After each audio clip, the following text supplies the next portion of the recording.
Czajnikowy.pl. Dobra herbata. Herbata Earl Grey to jest tradycyjna mieszanka angielska, która została skomponowana na cześć hrabiego Greya, jak wiecie, przez słynnego Twininga. Powstała również Lady Grey i tutaj wiele osób chciałoby, aby to była mieszanka na cześć hrabiny Grey, czyli małżonki słynnego hrabiego Greya. No i niestety tak nie jest. Tak nie jest. Powstała również w firmie Twining, ale nie jest już skomponowana przez samego Twininga, ponieważ miało to miejsce długo już po jego śmierci, również długo po śmierci samego hrabiego Greya oraz jego szacownej małżonki.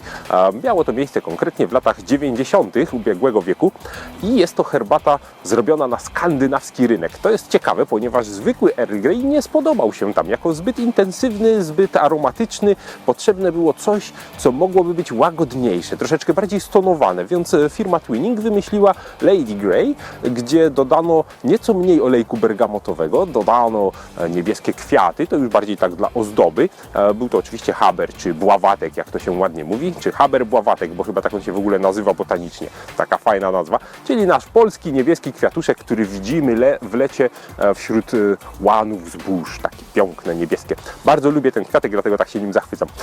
Poza tym dodano skórkę cytrynową i skórkę pomarańczową. Cała ta kompozycja bardzo się spodobała, ale nie tylko w Skandynawii, ale na całym świecie. Przez co powstało wielu naśladowców, którzy zaczęli produkować taką samą herbatę, ale niestety nie mogli ani odtworzyć dokładnie tej mieszanki, ani użyć tej samej nazwy, ponieważ firma Twining sobie zastrzegła to.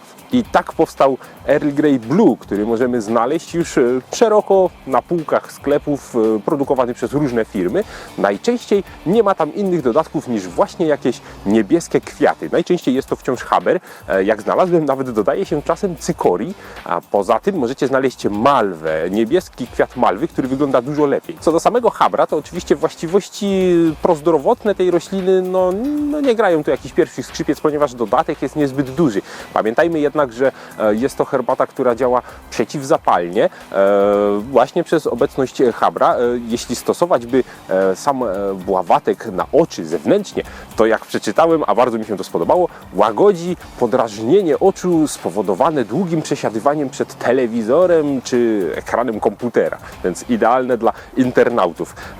Chcielibyśmy zatem skosztować herbaty Poranny Rok, która właśnie jest jedną z Earl Greyów Blue.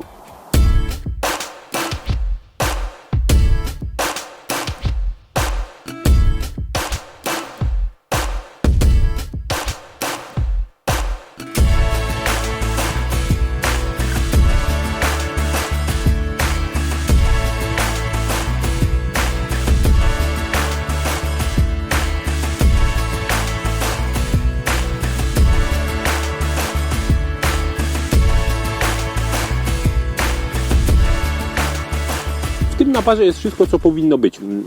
Aromat herbaty, aromat bergamotki, nie za dużo aromatu bławatka, ale oczywiście bławatek ma bardzo subtelny aromat, poza tym jest go niewiele, więc w żadnym Earl Greyu Blue nie czuje się bławatka, stąd tutaj również go nie ma.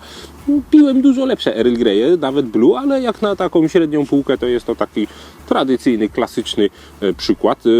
Całkiem ok. Co do samego parzenia, parzyliśmy to 4 minuty, czyli tak jak jest napisane na stronie, ponieważ na opakowaniu nie jest napisane, jak to parzyć, co uważam za błąd, bo jednak opakowaniem wszyscy się sugerują bardziej.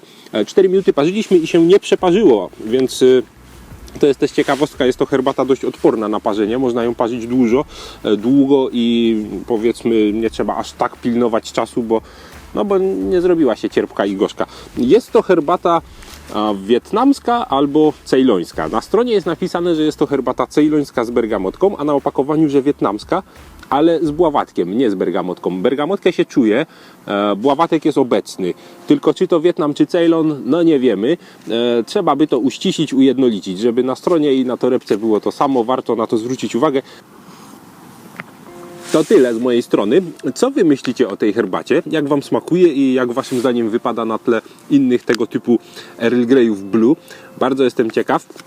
Piszcie do nas i do zobaczenia na czajnikowy.pl.